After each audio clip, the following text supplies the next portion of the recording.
Hello and welcome back. Today we'll be reading Chapter 7 from the Kybalion, the Hermetic Philosophy, 7 Ancient Egypt Laws, the original 1908 edition. Chapter 7 is entitled, The All in All. Quote, while all is in the all, it is equally true that the all is in all. To him who truly understands this truth hath come great knowledge. End quote. The Kybalion. How often have the majority of people heard repeated the statement that their deity, called by many names, was all in all, and how little have they suspected the inner occult truth concealed by these carelessly uttered words. The commonly used expression is a survival of the ancient Hermetic maxim quoted above, as the Kybalion says, quote, to him who truly understands this truth hath come great knowledge. End quote. And this being so, let us seek this truth, the understanding of which means so much. In this statement of truth, this Hermetic maxim, is concealed one of the greatest philosophical, scientific, and religious truths. We have given you the Hermetic teaching regarding the mental nature of the universe. The truth that the universe is mental, held in the mind of the all. As the Kybalion says in the passage quoted above, quote, all is in the all, end quote. But note also the correlated statement that, quote, it is equally true that the all is in all, end quote. This apparently contradictory statement is reconcilable under the law of paradox. It is, moreover, an exact Hermetic statement of the relations existing between the all and its mental universe. We have seen how, quote, all is in the all, end quote. Now let us examine the other aspect of the subject. The Hermetic teachings are to the effect that the all is immanent, in and remaining within, inherent, abiding within its universe, and in every part, particle, unit, or combination within the universe. This statement is usually illustrated by the teachers by a reference to the principle of correspondence. The teacher instructs the students to form a mental image of something, a person, idea, something having a mental form. The favorite example being that of the author or dramatist forming an idea of his characters, or a painter or sculptor forming an image of an ideal that he wishes to express by his art. In each case, the student will find that while the image has its existence and being solely within his own mind, yet he, the student, author, dramatist, painter, or sculptor, is in a sense immanent in, remaining within, or abiding within the mental image also. In other words, the entire virtue, life, spirit of reality in the mental image is derived from the immanent mind of the thinker. Consider this for a moment until the idea is grasped. To take a modern example, let us say that Othello, Iago, Hamlet, Lear, Richard III existed merely in the mind of Shakespeare at the time of their conception or creation.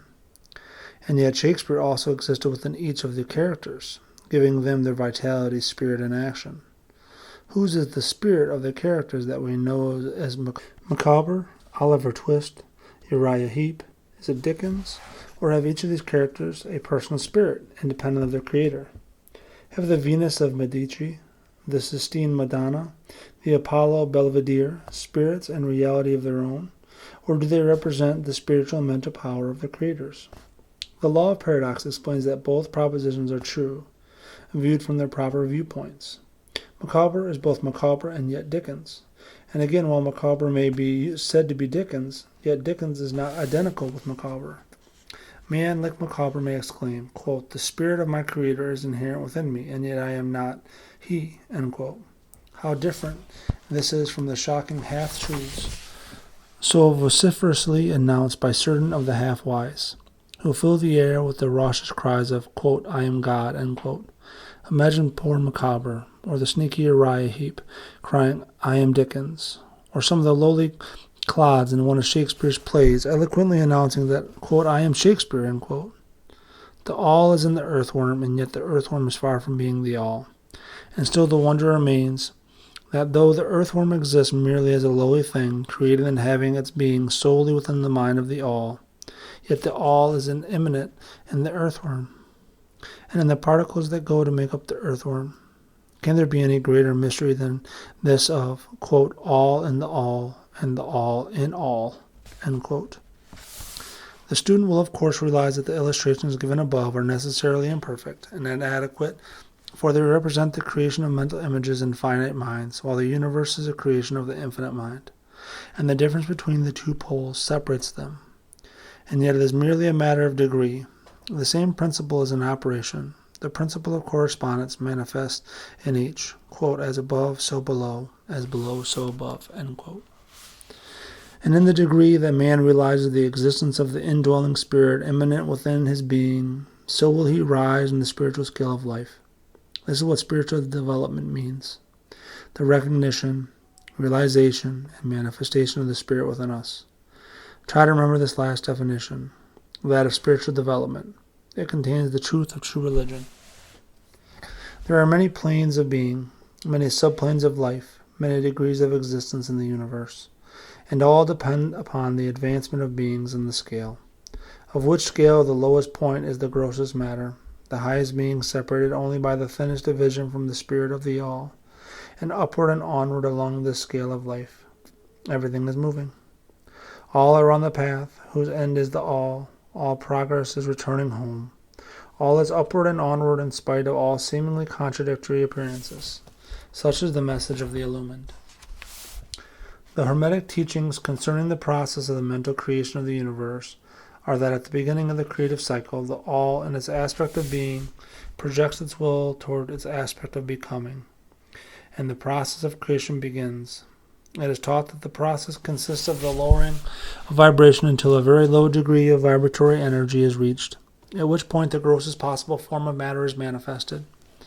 This process is called the stage of involution, in which the all becomes involved or wrapped up in its creation.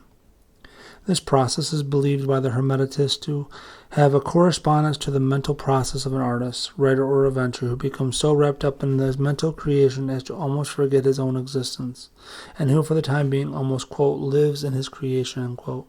If instead of wrapped we use the word wrapped, perhaps we will give a better idea of what is meant. This involuntary stage of creation is sometimes called the outpouring of the divine energy, just as the evolutionary state is called the indrawing. The extreme pole of the creative process is considered to be the furthest removed from the all, while the beginning of the evolutionary stage is regarded as the beginning of the return swing of the pendulum of rhythm, a coming home idea being held in all of the Hermetic teachings. The teachings that are during the, quote, outpouring, end quote, the vibrations become lower and lower until finally the urge ceases and the return swing begins. But there is this difference, that while the outpouring, the creative forces manifest compactly and as a whole, yet from the beginning of the evolutionary or indrawing stage, there is manifested the law of individualization. That is the tendency to separate into units of force, so that finally that which left the all as unindividualized energy returns to its source as countless highly developed units of life, having arisen higher and higher in the scale by means of physical, mental, and spiritual evolution. The ancient Hermetists used the word, quote, meditation, end quote, in describing the process of the mental creation of the universe in the mind of the all. The word, quote, contemplation, end quote, also being frequently employed. But the idea intended seems to be that of the employment of the divine attention. Attention is a word derived from the Latin root meaning to, quote, to reach out, to stretch out, end quote. And so the act of attention is really a mental reaching out extension of mental energy, so that the underlying idea is readily understood when we examine into the real meaning of attention. The Hermetic teachings regarding the process of evolution are that the all, having meditated upon the beginning of the creation, having thus established the material foundations of the universe, having thought it into existence, then gradually awakens or rouses from its meditation, and in so doing starts into manifestation the process of evolution on the material, mental, and spiritual planes, successively and in order. Thus, the upward movement begins, and all begins to move spiritward. Matter becomes less gross, the units spring into being, the combinations begin to form, life appears and manifests in higher and higher forms, and mind becomes more and more evidence, the vibrations constantly becoming higher. In short, the entire process of evolution in all of its phases begins and proceeds according to the, quote, laws of the indrawing, unquote, process. All of this occupies eons upon eons of man's time, each eon containing countless millions of years, but yet the illumine inform us that the entire creation, including involution and evolution of a universe, is but a, quote, as the twinkle of the eye, unquote, to the all. At the end of countless cycles of eons of time, the all withdraws its attention, its contemplation and meditation of the universe. From the great work is finished, and all is withdrawn into the all from which it emerged. But mystery of mysteries, the spirit of each soul is not annihilated, but is infinitely expanded. The created and the creator emerged. Such is the report of the illumined. The above illustration of the meditation and subsequent awakening from meditation of the all is of course but an attempt of the teachers to describe the infinite process by a finite example. And yet, quote, as below, so above, unquote. The difference is merely in degree, and just as the all arouses itself from the meditation upon the universe, so does man in time cease from manifesting upon the material plane and withdraws himself more and more into the indwelling spirit, which is indeed, quote, the divine ego, end quote. There is one more matter of which we desire to speak in this lesson, and that comes to very near to an invasion of the metaphysical field of speculation, although our purpose is merely to show the futility of such speculation. We allude to the question which inevitably comes to mind of all thinkers who have ventured to seek the truth. The question is, quote, why does the all create universes, end quote? The question may be asked in different forms, but the above is the gist of the inquiry. Men have striven hard to answer this question, but still there is no answer worthy of the name. Some have imagined the all had something to gain by it, but this is absurd, for what could the all gain that it did not already possess? Others have sought the answer in the idea that the all wished something to love, and others that it created for pleasure or amusement or because it was lonely, or to manifest its power. All puerile explanations and ideas belonging to the childish period of thought. Others have sought to explain the mystery by assuming that the all found itself, quote, compelled to create by reason of its own internal nature, its creative instinct. This idea is an advance of the others, but its weak point lies in the idea of the all being compelled by anything, internal or external. If its internal nature or creative instinct compelled it to do anything, then the internal nature or creative instinct would be the absolute instead of the all, and so accordingly that part of the proposition falls. And yet the all does create and manifest and seems to find some kind of satisfaction in so doing. And it is difficult to escape the conclusion that in some infinite degree it must have what would correspond to a inner nature or creative instinct in man, with correspondingly infinite desire and will. It could not act unless it willed to act, and it would not will to act unless it desired to act, and it would be not desire to act unless it obtained some satisfaction thereby. And all of these things would belong to an inner nature, and might be postulated as existing according to the law of correspondence. But still, we prefer to think of the all as acting entirely free from any influence, internal as well as external.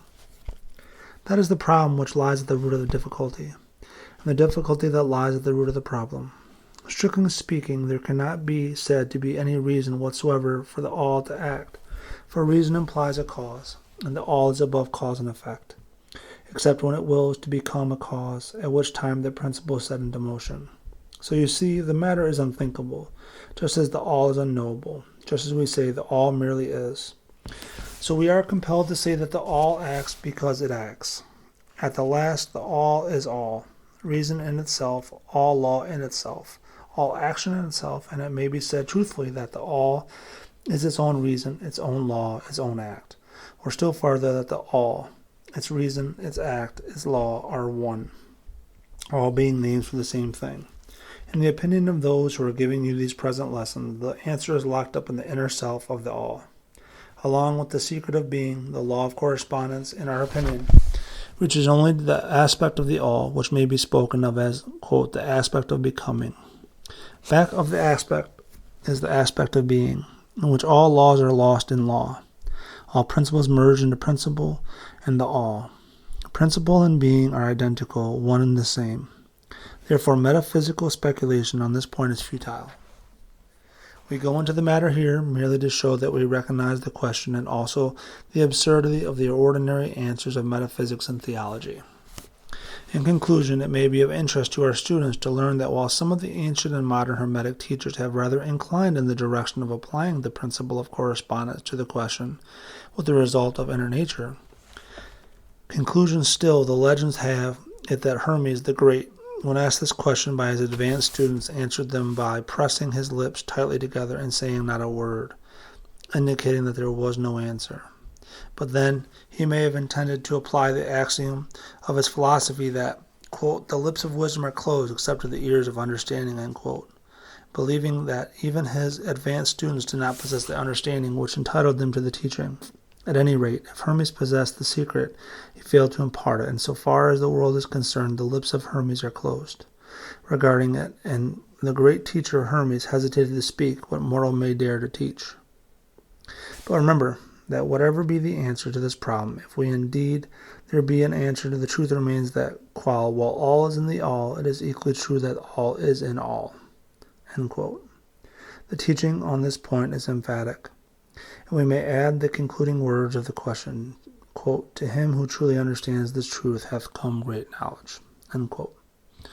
Thank you for listening today of Chapter 7. I look forward to having you back soon. Please like and subscribe. Tell your friends. If you have any requests or books after the Kybalion, please let me know. Have a great day, guys.